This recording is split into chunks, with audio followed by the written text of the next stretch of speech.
গরমটা বেশ ভালোই পড়েছে। আর বাড়িতে ফিরে তরমুজের একটুখানি জুস বানাবো। তো ভাবলাম তোমাদের সঙ্গে রেসিপিটা শেয়ার করি। তো কিছুই না, একটা ব্লেন্ডার জারে কিছুটা তরমুজ টুকরো টুকরো করে কেটে নেবে। আর তার সঙ্গে দিয়ে দেবে পুদিনা পাতা। পুদিনা পাতাটা কিন্তু অবশ্যই দেবে, বেশ কিছুটা। আমি ওই হাফ মুঠো মতো দিই। আর তার মধ্যে যেটা দেব সেটা হচ্ছে একটু ব্ল্যাক সল্ট বা কালো নুন বা বিট নুন যেটাকে বলি আমরা, সেটা। এটা নিজেদের পরিমাণ ওয়াইজ দেবে। আর দিয়ে দেবে একটু পাতিলেবুর রস। বাস। এটাকে এবার ব্লেন্ডার জারে দেবে। সামান্য একটু জলও কিন্তু অবশ্যই দেবে। দিয়ে এটাকে ভালো করে ব্লেন্ড করে নেবে। আর তারপরে কাপে ঢেলে নেবে।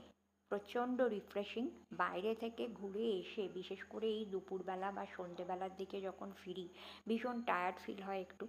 আর বাজার চলতি ফ্রুট জুসের থেকে বাড়িতে এই সমস্ত জুস বানিয়ে নেওয়া কিন্তু ভীষণ ভালো। তো চলো, এটাই আজকে বানাবো এবং এটাই আমি এখন খাবো। তো জুস আমার রেডি। আর আর কি, সবাই খুব ভালো থেকো। গরম পড়ছে, খুব সাবধানে থেকো। সুস্থভাবে থাকো, আনন্দ থাকো। আর কি, আপাতত এটুকুই।